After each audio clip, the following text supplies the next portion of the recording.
On this episode of Sauce and Hench, we preview the 2020-2021 Chicago Bulls. Sauce and Hench is up next.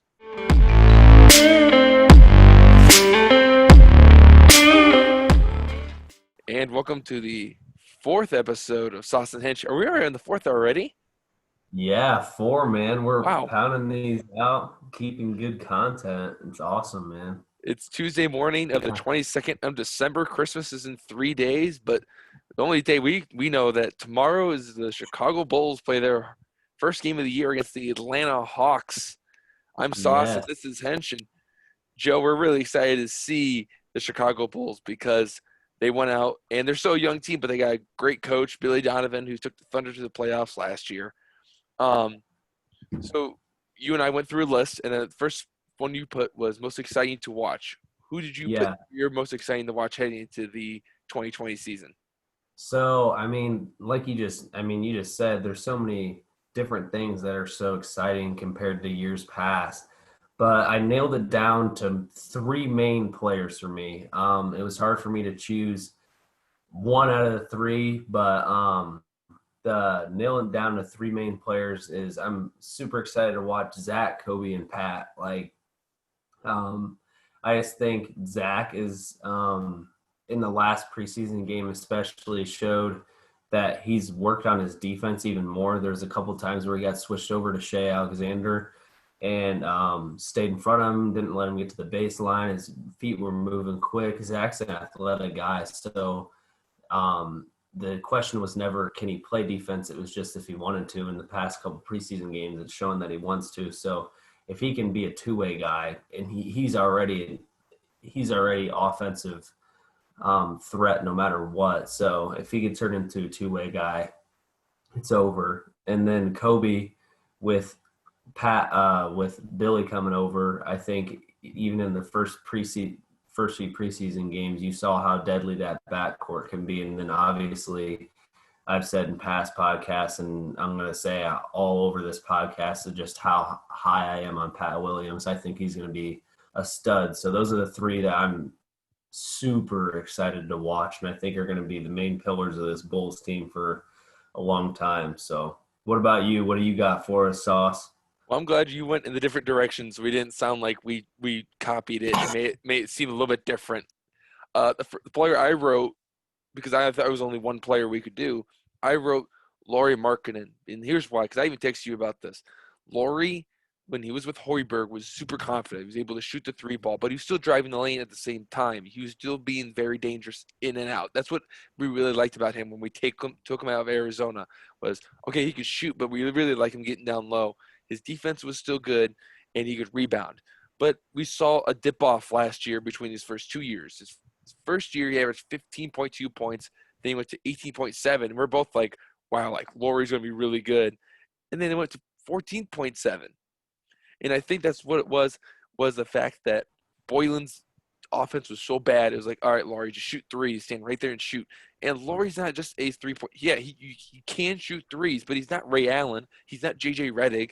He's not Steph Curry. He still is. How tall is Laurie? Like 6'11"? He's almost 7 foot. I know that. Yeah, almost 7 foot.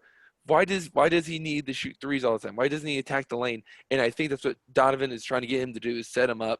And the way we're moving the ball around in their offense, it's really setting him up for open shots and for him to attack the lane or shoot the three if he wants to, not by Yeah. the coach tell him stand there and shoot.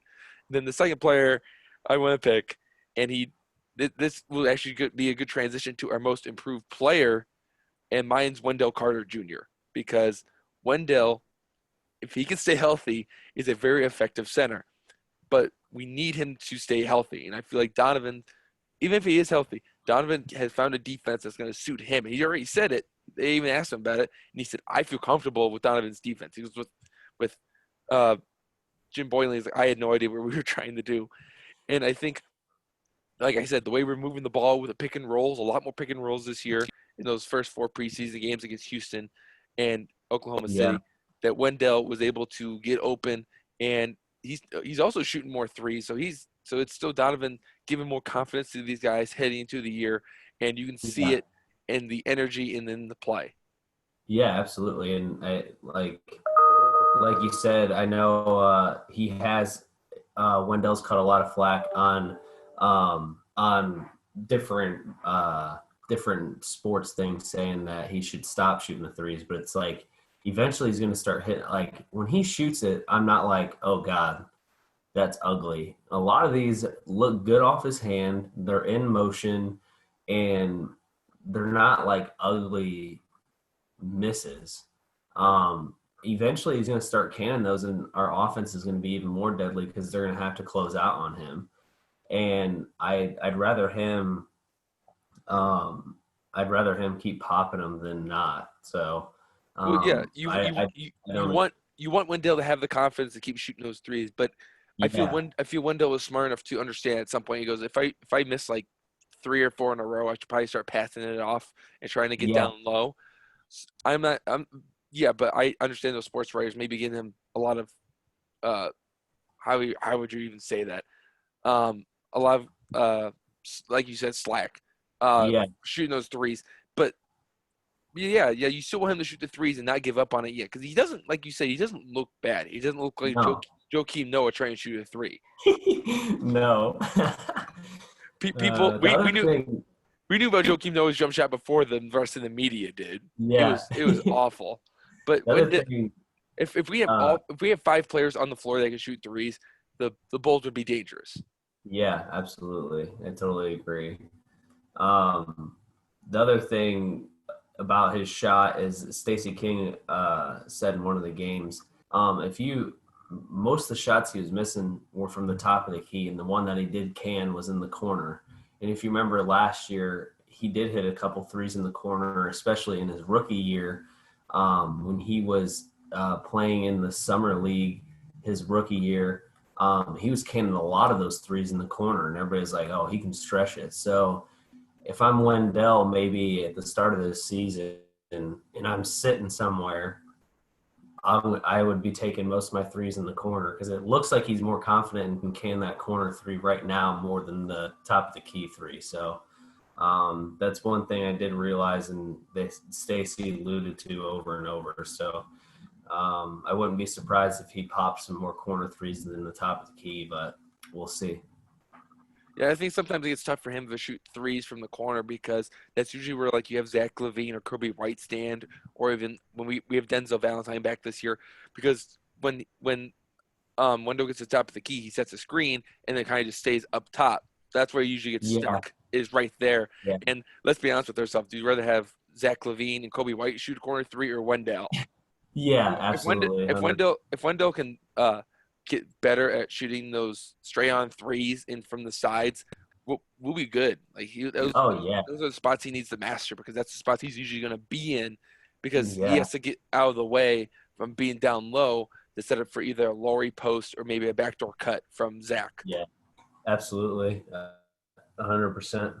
Um, so the next thing that we're going to cover is most improved player, and I'll let you go first since yours kind of matched together from the end of your most excited into your most improved. So I'll let you nail that one out first.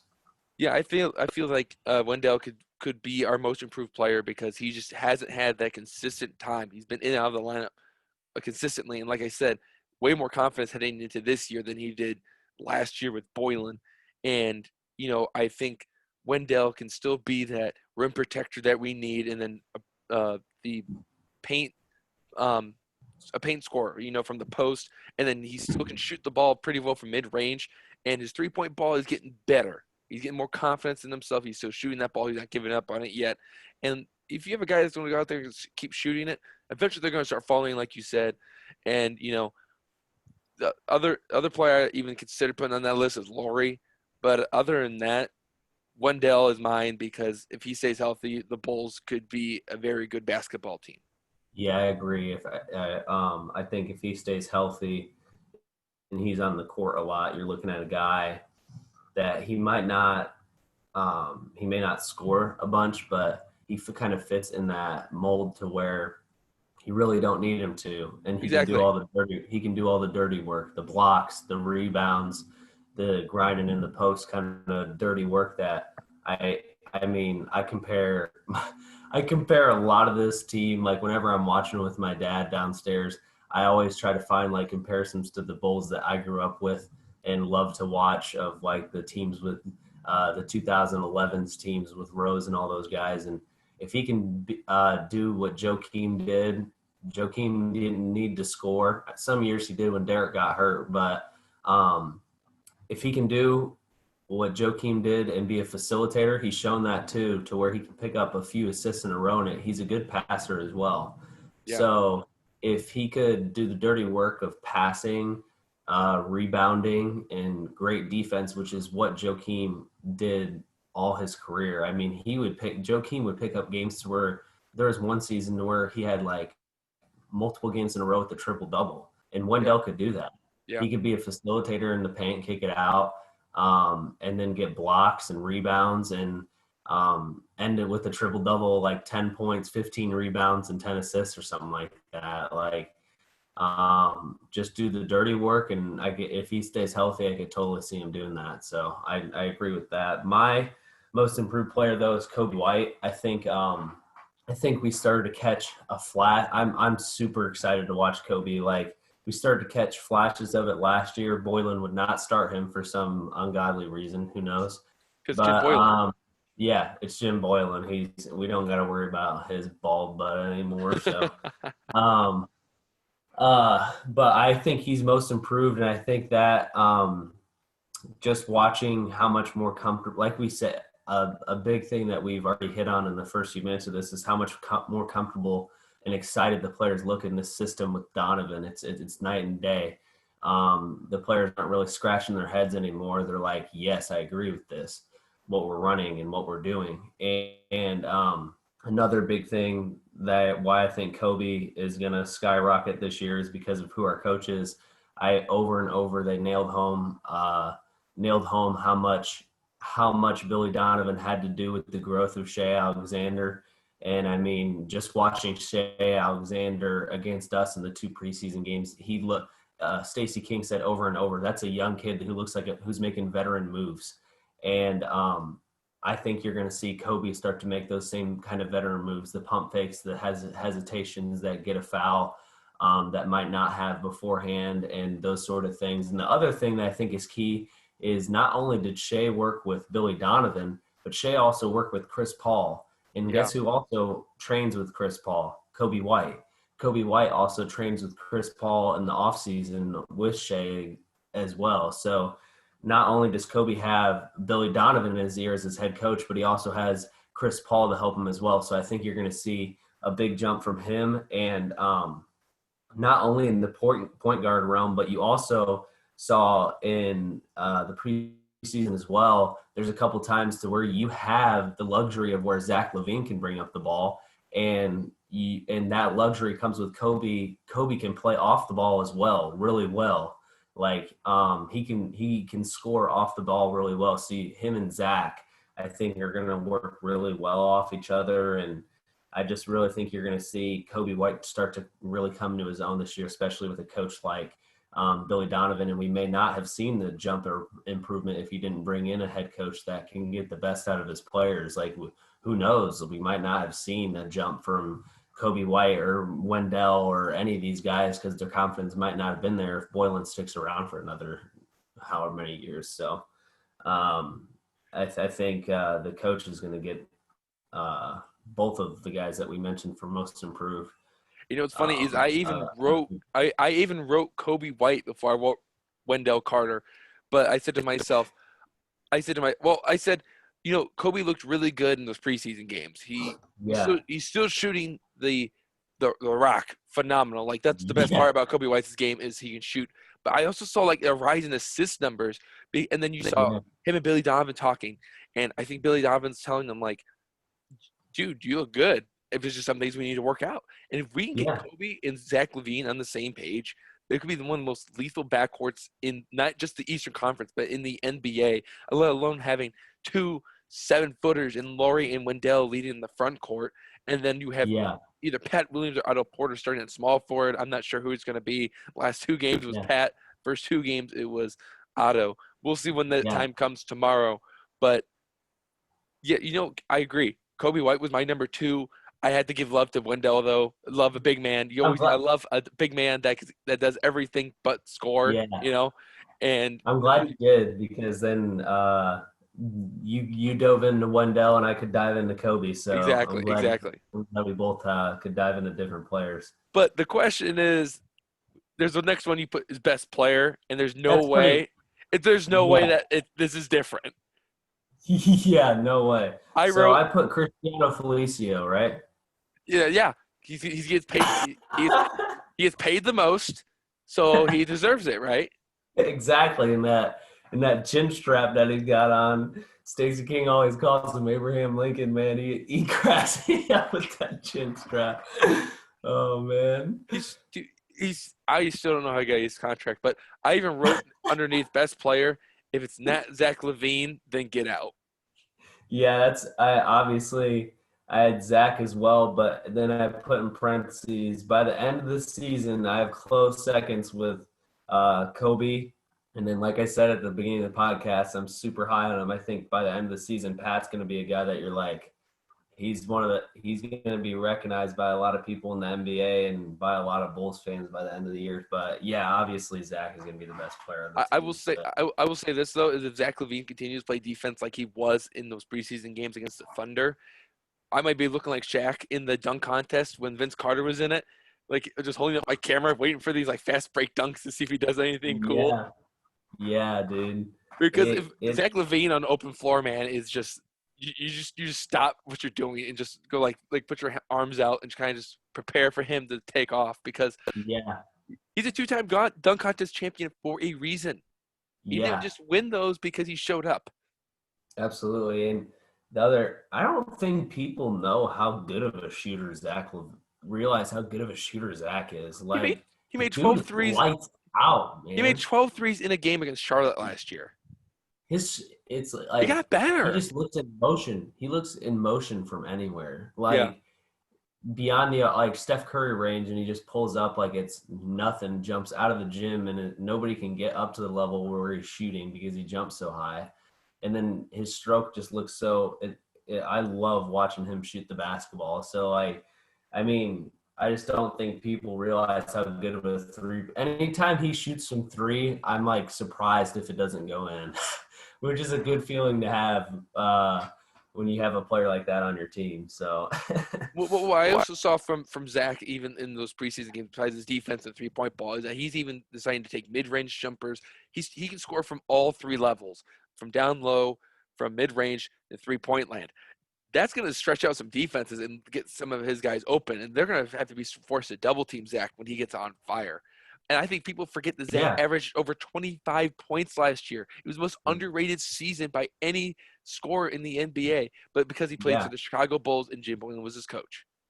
exactly. And the other thing, another part of his offensive game is the dude is like that. I'm going to reference the 2011s team again. Is like he reminds me a lot of Derrick Rose in the aspect of obviously they're not the same players by any mean, but his first move when he can like he's just sitting there and all of a sudden his first step nobody can get to it, No, and if and he can get to the rim whenever he wants. Like it seems like okay, if the Bulls start to get in a lull, Zach will be at the top of the key, and then he'll just drive to the hoop, and whether it be getting a foul or scoring an easy layup, like that's a luxury to have and something that the Bulls hadn't in a while ago in D Rose when it was like okay, nothing else is working, give the ball to Derek, and Derek would drive into the lane and get something going. And I feel like you have to have that type of player on your team where at any point you can give them the ball and get a basket. And it's nice to have that. And I don't think people realize that we do have that. So, the thing that the Bulls didn't have in previous years was also good shooters. So if Zach LaVine can attack the lane and force these guys to drop down and respect him, because no one else is going to be able to keep up with his not only his speed and his athleticism, but his hops. He can start kicking it back out to yeah. Kobe, Laurie, Wendell, Otto, or Pat for them to shoot a 3-pointer or take one dribble and take a mid-range jumper. Yeah. He's gonna start setting up his teammates better, and I feel like we're gonna start moving the ball better, and that's what I wanted heading into the year was better better ball movement was like the first thing that came to my mind. Was like we got to Yeah, move the and ball it better showed and we got to play already, defense. dude. Yeah. Yeah. Like you don't see the ball sticking like it did in years past. Like so That many years of it would just get in Zach's hand, yeah. not move anywhere else. Like dudes are cutting. It's great to watch, man. It's just so good. There's nothing like watching good basketball. There's nothing like Oh it. yeah. Well, I do know that the last preseason game, I wasn't too impressed in how we moved the ball, but they did say Stacey King was saying like, you know what, maybe we were getting tired. He goes, it's been um long summer again, and he's like, these guys haven't played basketball in 9 months, so they're probably not in shape as they Yeah, should be. He goes, it's been a rough couple of 9 months for the Bulls, but he goes, by this last game to our next game against the Hawks, we should be back in shape and we should be ready to go. So we'll see tomorrow. yeah, I'm excited to see them start moving the basketball against Atlanta. yeah, absolutely. So our next topic I have is the starters, their prediction for their stats this year. And I also included in mine, since we don't really know the rotation yet, I did both Pat and Otto, but all the other four guys I have as well. So I guess we'll start with Zach. I'll give mine and then you'll give yours. And we'll kind of do that for each player, if that sounds good with you. Fine with me. All right. So Zach, I have this year. I have a little dip in the point column just because I feel like we have more scores than we did in years past. So I have Zach averaging 22 points a game, about 2 assists a game, and then about 3 rebounds per game. So that's what I have for Zach's 2021 season. Yeah, I went with 25.7 points, 2.6 rebounds, and 3.8 assists. I know we have more scores in the past, but I think we're going to score more points this year overall. So I True. still think he can keep that steady scoring and have a little bit more rise in assists because, as we've said, this offense is moving the ball around, and Zach can bring the ball up and find the open man. He's not just Yeah. a scorer, but if you're really good at scoring, you're going to keep scoring. Yeah, absolutely. We both had basically the same stat line right there, so that's good. We're on the same page right now. The second one is Kobe. And for Kobe, I had about 16 and a half points per game, about 5 assists per game, and about 1 to 2 rebounds per game. You know what was weird is that Kobe had more rebounds than Zach did, which Yeah, was strange to me. that is weird. But I put 18. That is weird. I went a little bit higher in points. I went with 18.9 points. I saw with the same range with 1.2 rebounds, and then I went with 5.3 assists. All right, that's once again pretty close. Both pretty close there. Again, we're on a good roll here, Mal. Yeah, Um, yeah. I definitely went on Basketball Reference and pulled up their stats and was like, all right, well, what makes sense for them from years past till now? I didn't want to put for Laurie Markkinen 30 the average like 22 points when he only averaged 14. That would make no sense. hey, we got on this podcast. You got Sauce who goes all in depth with the stats, which is good, and then you got me over here just goes on the gut feeling. So all these are just gut feelings for me. So You have so we got you have the two emotion. good ends of content. Yeah. You have Yeah. the emotional guy, then you have the guy that's like, all right, I'm actually gonna look at the numbers more thoroughly. Fine with me. So So we got Otto next. So speaking of Otto and Pat, like while we're on this topic, um, I think I know Pat's a rookie and everything, but I just think it's better for Pat to start and for Otto to come off the bench because I think Otto fits a lot better off the bench because he's kind of like he fits better in that role because he can be the scorer that we saw him come in and be. As to where in the first set of group, you already have Zach and you already have Kobe, you already have Lowry, who can all almost get their own buckets. And Pat would just kind of ease. I feel like it's easing him into the NBA, easing him more in the starting role because he feels like he doesn't have to do as much. As to where off the bench, he feels like, oh crap, if I don't get something going, then we're not going to score anything here. As to where Otto, if he comes off the bench, he is fine being the scorer and the facilitator. So just to say that, I think Pat should start and Otto should start, not because one is better than the other, but just because I think those roles fit themselves in their game better. But Otto, I put 9.5 points per game, 5 rebounds per game, and 2 assists per game. That's what I had for Otto's stat line. Yeah, I think I agree with Otto coming off the bench. I think that Pat fits better with these guys since he's the jack of all trades, and that's specifically just one thing. Like Otto is just a very good scorer. And I think he was a pretty good defender. It's hard to tell when he's injured all last year. But with Otto, I think if he comes off the bench, I feel he's going to get a lot more scoring opportunities. And if he's hot that day, he's going to start mixing in with the starters.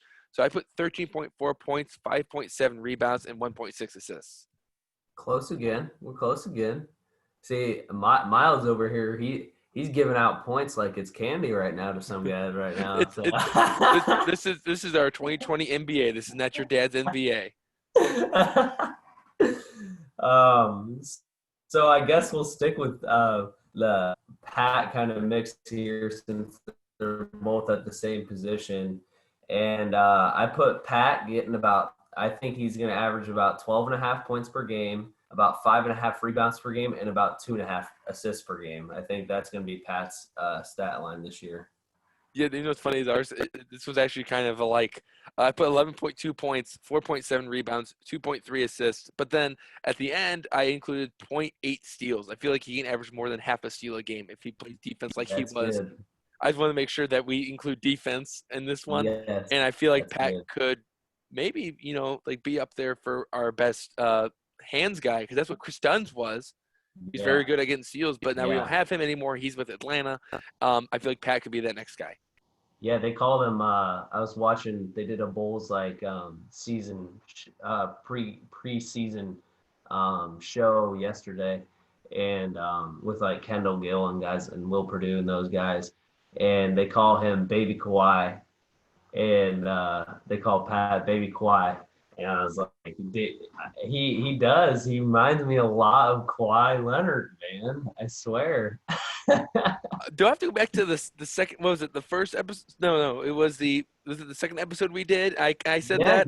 yes, dude. You're the Someone one who made me see that. Like, I was like, you texted me that before the game, which I'm glad you texted me to me before the game because then I watched it as if like, okay, I'm gonna really look to see how much. And even the first time he touched the ball, I'm like, dude, he's Kawhi.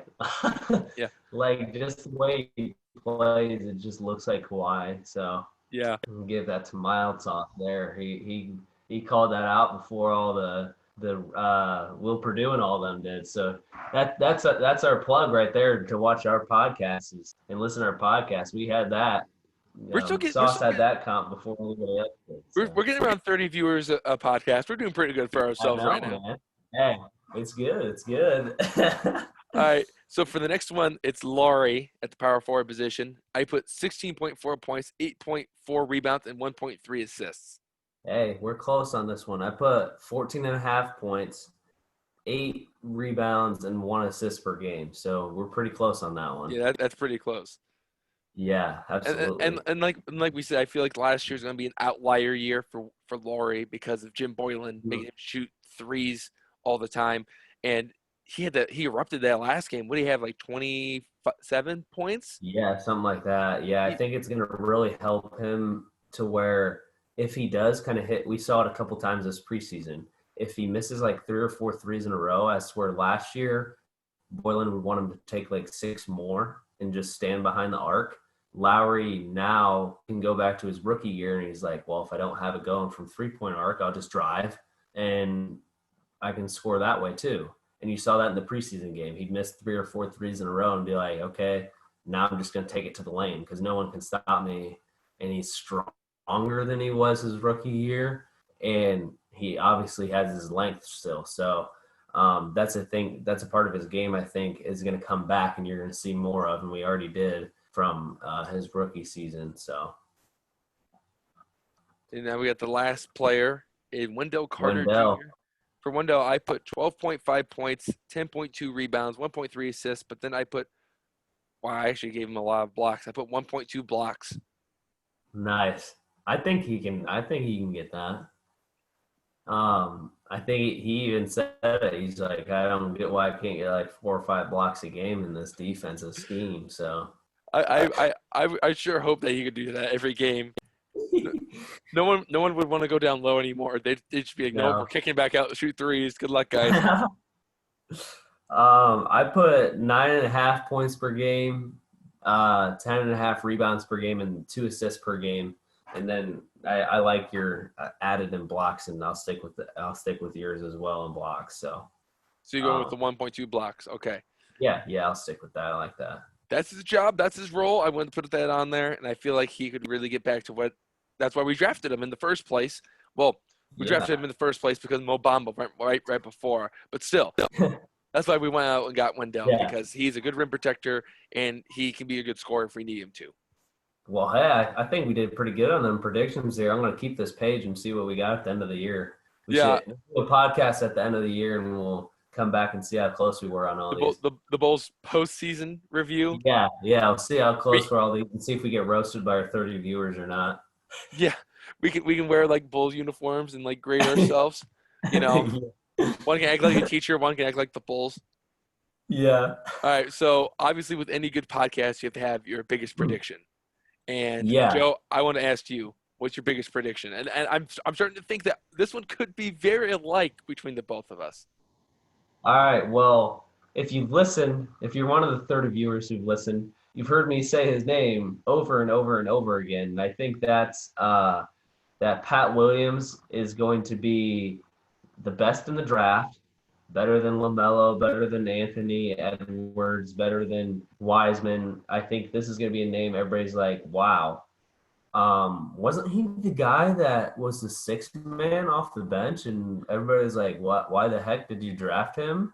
And now everybody's like, wow, Art's a genius for drafting him. So I think he'll be the best in the draft. I think he'll be a starter all year and be a huge factor on the team. So that's my big prediction is that Pat is going to be the best in the draft and a huge factor on this Bulls team. So Well, I'm gonna channel my inner Chris what you Farley. got? I'm gonna share my inner Chris Farley first.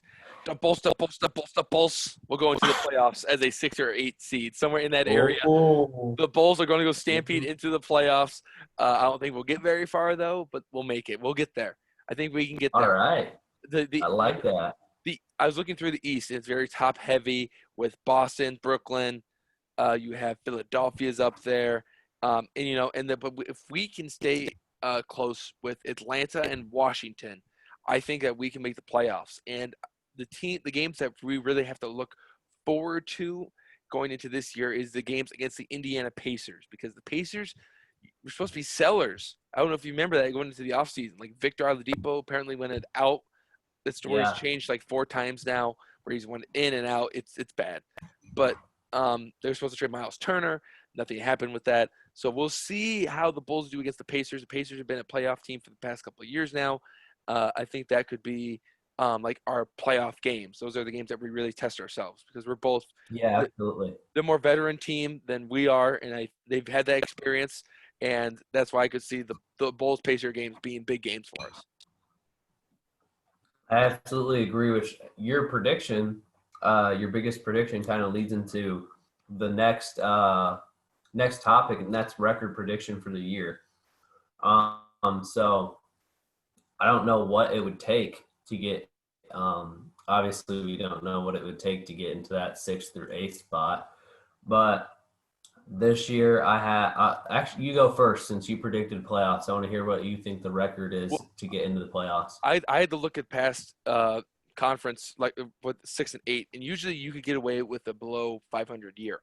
And Okay. I'm saying the Bulls are going to be a good team. I'm not, by no means am I going to say, yeah, we're going to compete with the Lakers every time we step on the floor with them. We're not. Yeah. We're not the Lakers because we're not the Lakers. We're not. We don't have the Miami Heat's talent yet. I'd say that the Bulls, if they finish 38 and 44, could be heading to the playoffs. 38 and 44. Yeah, you can finish below 500 in the East and still make the playoffs. And I think That's that 82 game sauce. is that an 82 game year? We got 72 games this year. Oh, then just make it 28 and 34. 28 and 34. Oh wait, no, I'm sorry. 20. Okay, now I have to do my math now. I still want to Sauce be. is giving I us 10 extra games this year. Yeah, I'm still going to the regular schedule. I still want it to be the regular record of just six below. My brain's just not working at this early of the day. Well, if you go six below 500, then I gave the Bulls a better record, and then we're in the then I guess I predict playoffs as well because I said 34 and 38 this year. Oh yeah, that's definitely a playoff record. So I think they'll be 34 and 38, which and then I put in parentheses a really good improvement. And the reason I have us below 500 is I don't think we'll be double digits below 500. I think we'll No, be in the single games below 500, but I say we're still below 500 because we're going to learn how to win. Like that's an important curve. Like the games we lose will be close games. I don't think we'll lose a lot of blowouts. The games we'll lose will be close games. And the reason we'll lose them is because we haven't had that experience in years past to where we know how to close out games. So I think we're going to gain that this year. And it's going to be huge for even next year, but I think it's going to be a big improvement this year. That record you said gets us into the playoffs, and we're going to learn how to win. We're going to learn how to close out those games. Even if we do lose some of those close games, which obviously we will if we're below 500, it's not going to be bad that we lost those. It's going to be good because then next year we'll be like, that's what we did. Now we know how to win those close games, and you need that. And when you're coming out of a rebuild, so that was mine, 34 and 38. Did you calculate numbers yet, or what, Sauce? we said 34 and 38, so that's 4 games. So even 32 and 40 is still too much. I'm still wanting to get that 6 games, and I just can't. 32 and 40 would be 72 games. that That'd that be eight. that'd be 6 games. That'd be 8 games under 500. We'll go with that then. That's fine. So It's too Sauce has got 32 and 40. Does that sound good? no 33 and 39. That's what I want. 33 and 39. That's the 6 games I was looking Yeah, for. there you go. Yeah, I'm gonna write that down on mine too, so we look back. Man, the people that listen to this podcast are I think I can't do math. It's just that it's so People are gonna early. listen. We probably just lost 3 viewers because you can't do math. Yeah, but I I guess can't talk. I just said mass, so now we just lost 5 viewers. we said we're doing good and we're not doing any better. No more no more uh, no more early podcasts. Our brain doesn't function properly. Man, uh, move on to the next all one right, before so I say something else. I guess the next topic kind of fits with what we just since we just screwed up, and that's biggest disappointment. So Am I allowed to put Sauce and Hensch trying to do math at 8 a.m.? My yeah. time, 9 a.m. your time. I put for my biggest disappointment outside Felicio because Felicio obviously like takes that title every year. I had to say it. I put Otto Porter because of how much money we pay him. He didn't like deserve that contract. It's just like how that worked out. Um, Yeah. I'm not saying he's gonna be a bad player by any means. I'm just gonna say like he just takes so much more cap room than he should for a guy that I think is going to average 13 points. You know, and that kind of hurt us in free agency. That's why we couldn't go out and get anyone else. Yeah. Okay. Oh man, this took a lot out of me to even write these down because I love both of them so much, and I put in caps with exclamation points that I really hope this doesn't happen because then I think our record's even worse if it does happen. And I just I wrote down Lowry or Wendell. I really hope it doesn't happen, and I'm not sold that it will happen. But it just sometimes I more Lowry than Wendell because I feel like Wendell still understands that he can do a lot more in a game than shoot threes. But I just hope and Lowry showed me in the preseason games that he's not going to do it. I hope Lowry doesn't stick behind that 3-point arc.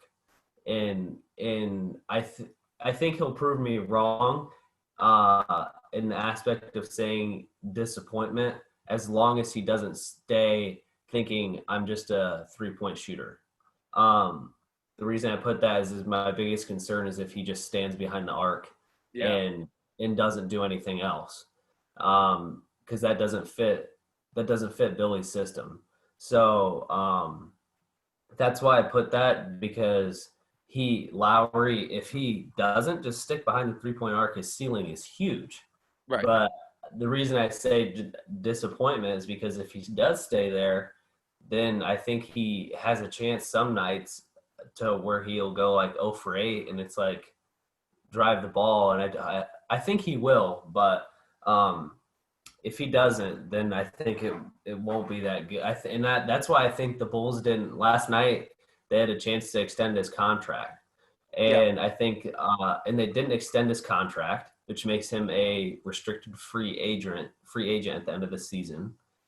And I think part of the reason they did that is because they said they want Lowry to go out and prove them wrong. Like, okay, well, the money probably was not there, and they probably said to Lowry, "We obviously really like you."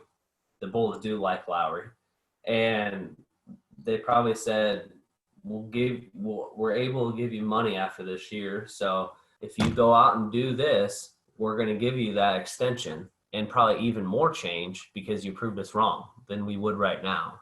So how about you go out and get the stat line that Sauce said? Go listen to Sauce and Hensch's podcast, Lowry. Listen to the stat line that Sauce said. Get that stat line, and we'll pay you an extension. So So AK is listening to Sauce and Hench and yeah, AK okay. and Lowry are. Wait, So was AK texting you?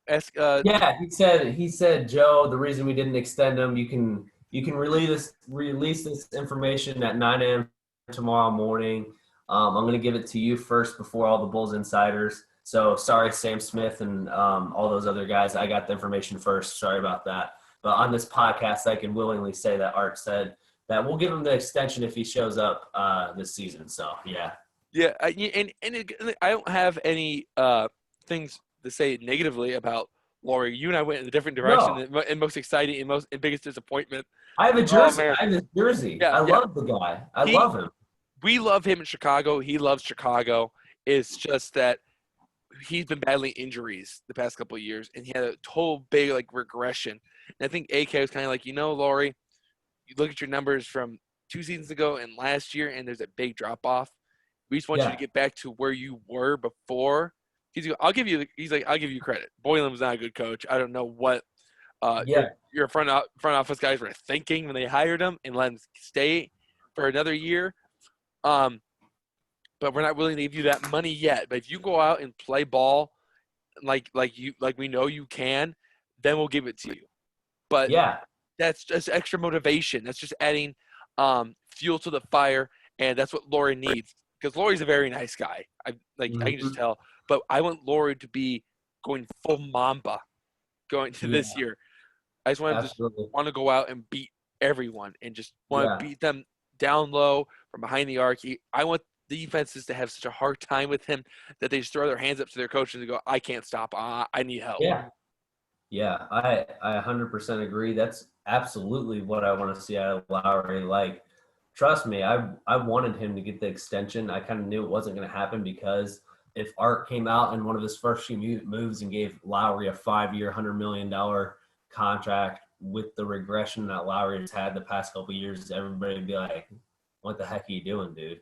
But that doesn't So make sense. It's kind of like when the Bears extended Jay Cutler when he was doing really bad. The guy just paid him yeah, even though he wasn't Jay Cutler. It doesn't make sense to yeah, give a guy I money guarantee. if he's doing worse. Yeah, I guarantee the conversations between Art and Lowry weren't bad by any Oh means. I no, guarantee no, it was just like, dude, we'll give you the money if you look like you stay healthy and look like you did your rookie and sophomore season. So exactly, like, exactly. I mean, that's really the only disappointment I could think of if it did happen, but I really, really don't think it will because for two reasons. One, Billy Donovan is our coach now and not Jim Boylan. And two, because of what happened last night and basically the Bulls saying like, we weren't just going to give you money even though you weren't performing to where we want you to. So now Lowry's like, okay, I really need to step up and perform like I did my first 2 seasons. Right. So now he has a good coach and he has that extra bit of motivation now to have a good season. So And I you know don't that, think it will that happen. and you know that Donovan's going to come in and put in a whole new atmosphere, and we already see that on the Yeah, floor. And we're going to see more as the season goes on when we have more locker room access. As hopefully that this vaccine works, that maybe we even yeah, go see them in person. Pray for that. yeah, Love to go back to United Center, dude. the Madhouse on Madison. Oh yeah, I'd love to go back oh and yeah, see the Bulls play. But I think Laurie can thrive like he was with Donovan, as you said, and I think he'll get his money. Go get that money, go get the and money. let's have a good year and build Yeah, off of this. And hopefully, in maybe 3 or 4 years from now, we can have a little Larry O'Brien Trophy added to the six already sitting there. yeah. Get the elusive seventh that we all look for in that banner. Yeah, we should have Yeah, had the one already. But last last time I was at the UC, the three of the starters on the team were Rajon Rondo, Dwayne Wade, and Jimmy Butler. The last time I oh my, got to catch a game there, so that was the power forward would have been. I think Taj might have been starting, and Robin Lopez was the center. So I think that was the starting five that rolled out that game. and So that was a playoff team, by the way.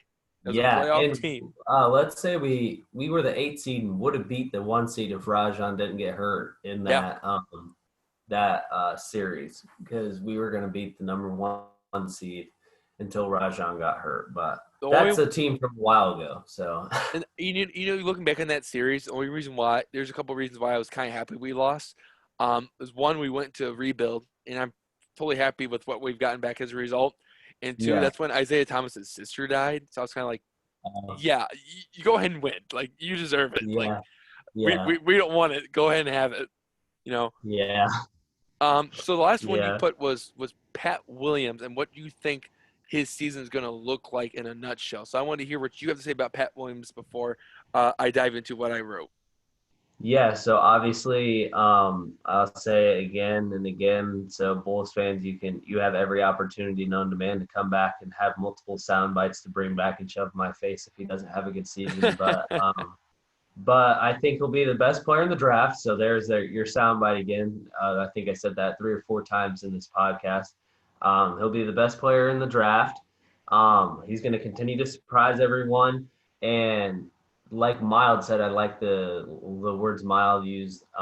He's going to be a jack of all trades. Like you're going to really notice how good he is because he's going to be able to do everything on the court. He's going to be like Stacey King used to say with David Nwaba on the team, he'd be like, I feel like there's 5 Nwabas on the court and they're everywhere. He's like, and I feel like you're going to feel the same way with Pat Williams this year. He's going to come down, get a steal at one end, and then all of a sudden he's going to be doing his spin around floater at the other end. You're like, holy, like, geez, I feel like there's 5 Pat Williams on the floor. He's going to be getting blocks. He's going to be doing he's going to be rebounding. He's going to be doing he showed that he can shoot beyond the arc, mid range, create his own shot.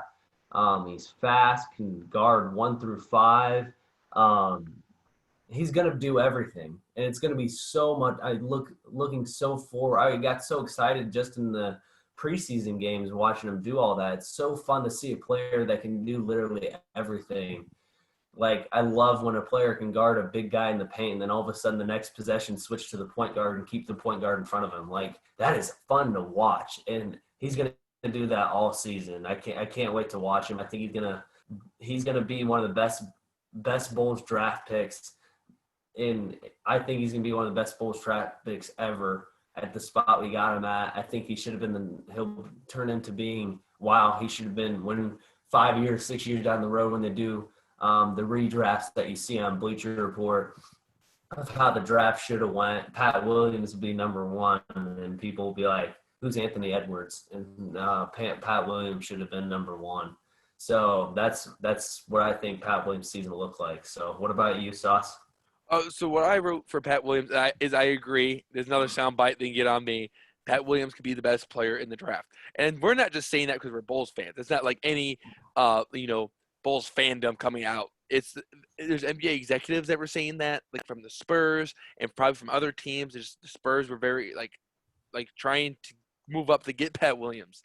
Um, but also Nets guard Spencer Dinwiddie played with him and said that this kid has no ceiling. But that being said, with Pat Williams, is that I think the reason why he fell to us at 4 is because he's still a very raw player. He shows a lot of glimpses of him being like this superstar player. He kind of looks like Kawhi the way he plays his game. Um, there's two players I can think of that came out of the draft very raw. The first one that came to mind for me was Kobe coming out of high school going to the Lakers. Second was Giannis coming from Greece to the Bucks.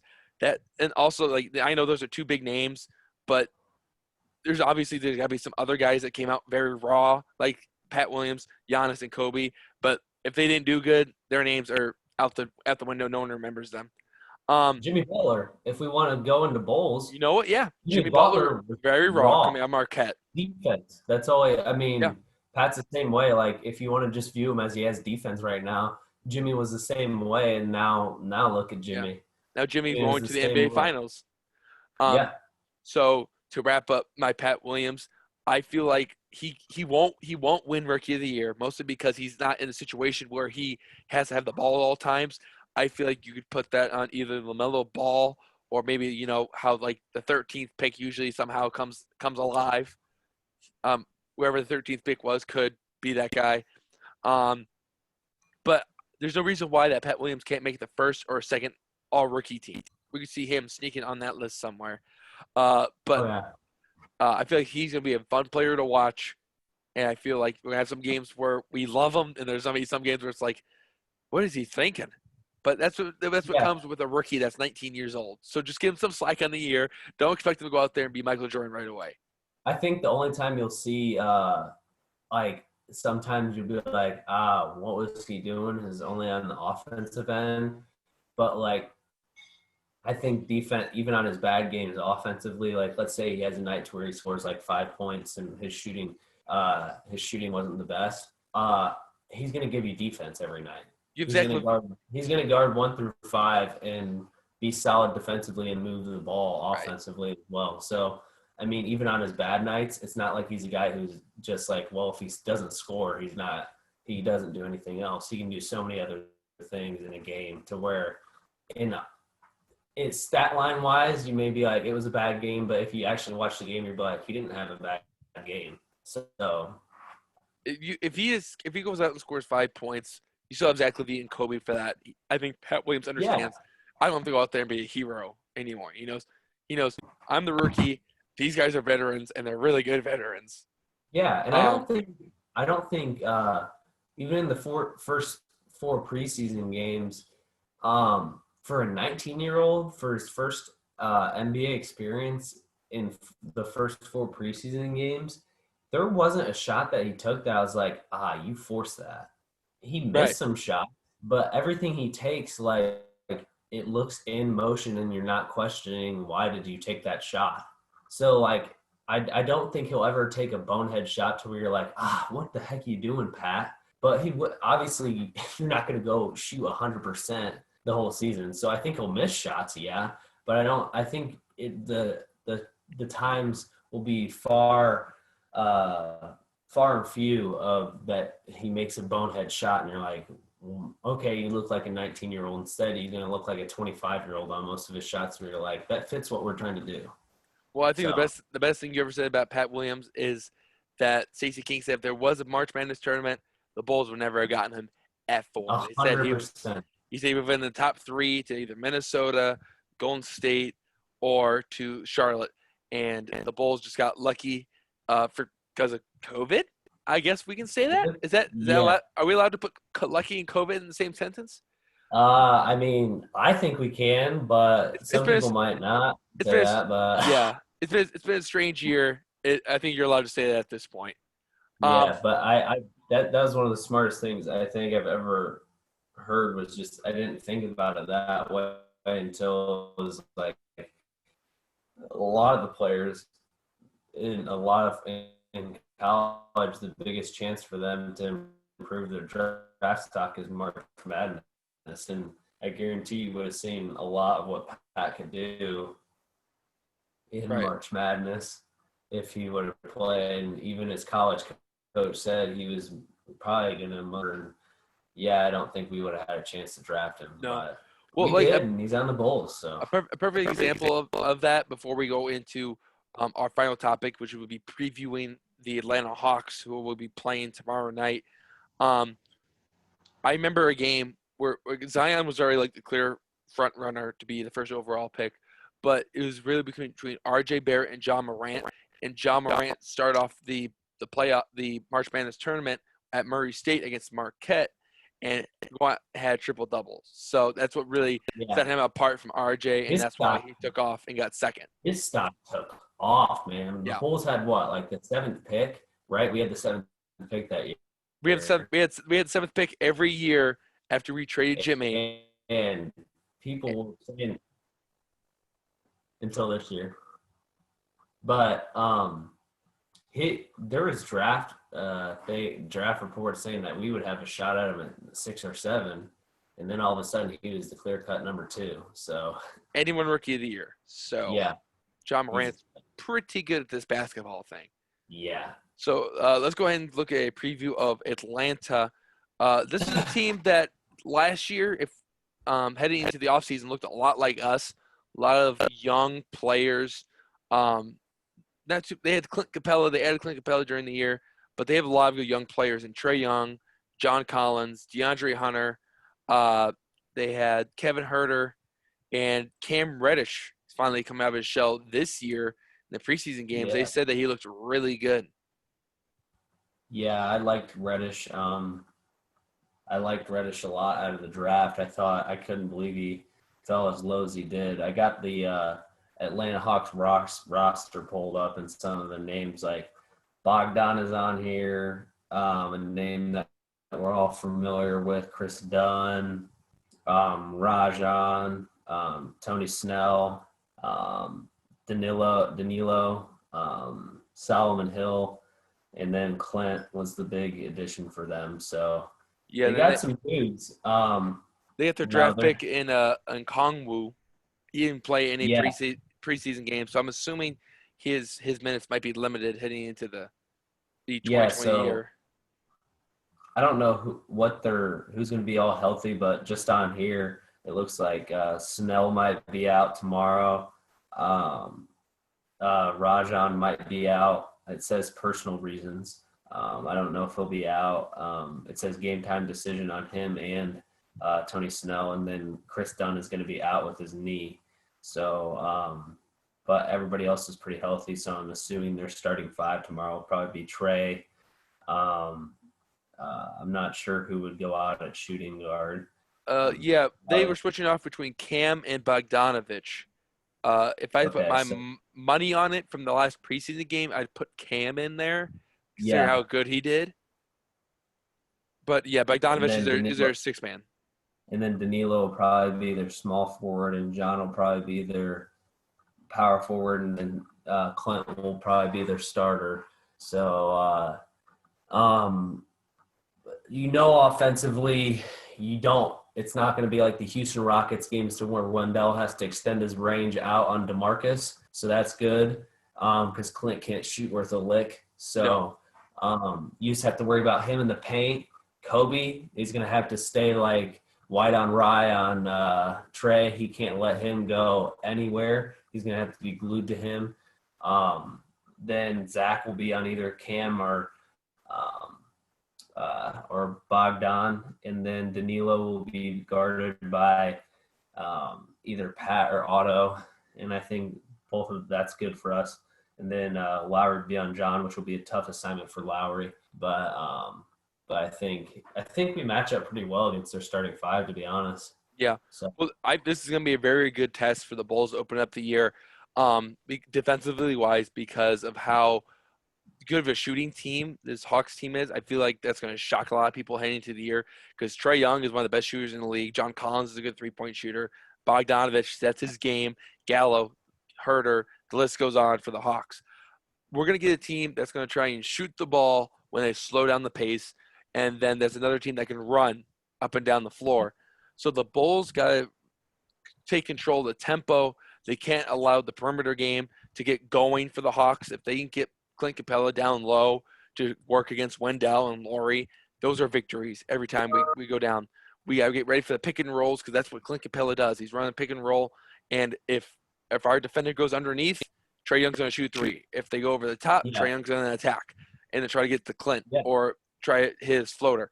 Trae Young's going to be the guy we have to stop. If we don't stop Trae Young, it's going to be a long night for the Bulls. It's going to be like we have to make sure it's going to be the difference between, I hate to bring preseason into it compared to the season, but the first preseason game, we let the Rockets get hot and they never stopped shooting like 3-pointers. The second game, we closed out on them, and now set in hand that Billy Donovan didn't have a scheme in place in the first preseason game and did in the second preseason game. So I trust that Billy Donovan will have a scheme in the first game of the season for how to stop the 3-point shot against them. But it all starts with the 3-pointers with the Hawks. If they start to miss some, and we keep closing out on guys and stuff like that, I think the Bulls will be in shape to start the season 1-0. But if you let them get hot and things start dropping for them, then it could get ugly pretty fast. So that'll be the huge sign. And you got any predictions for the first game of the season, Sauce, or what? I'm going with the Bulls. The Bulls are going to win that game. I feel that the Hawks defense, middle of the pack, it's not going to be great. It's not going to be bad. It's just going to be all right. And I feel like that the Bulls defense is going to go out and they're going to show out. You know what? We worked really hard on this. This is what we're about now. We're going to play some lockdown defense, and it's going to set up Zach and Kobe down the floor. We're going to try and beat you with our defense and beat you down the floor. We get some easy transition buckets. The Bulls walk away with the win, and we start the season 1-0. Hensch. Who's player of the game? Oh, player of the game? I'm going with Zach LaVine. Going with LaVine because I feel his defense is going to step his offense. He's going to get some nice transition dunks, and then he's going to shoot lights out. Are we in Atlanta or are we in Chicago? Oh, that's a good question. We're in Chicago. So the United Center is going to get shut down due to Zach LaVine's electric scoring. Nice. What do you think? I think the Bulls will sneak one out. It will be a close game. And my player of the game, my dad said I had to work this in on the podcast somehow. We got to work in some Stacey King-isms. The player of the game will be Kobe White because he will be Sriracha. He will be on fire. Give me the hot sauce, Neil Funk, all night, baby. He's going to be shooting lights out.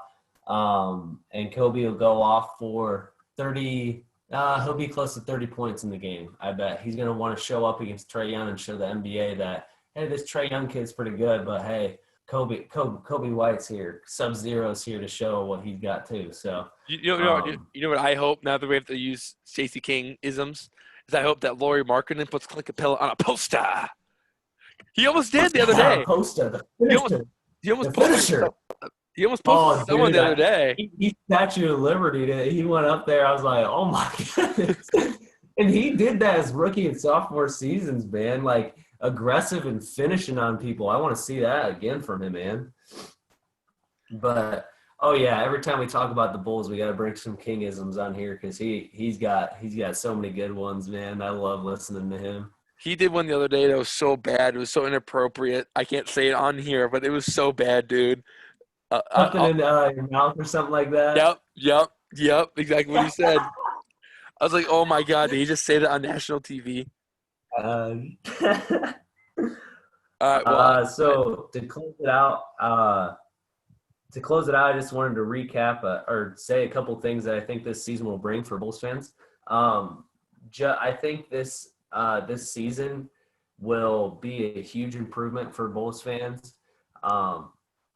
There's going to be a huge jump for us, and that will lead to it'll be a launching pad for the Bulls this season.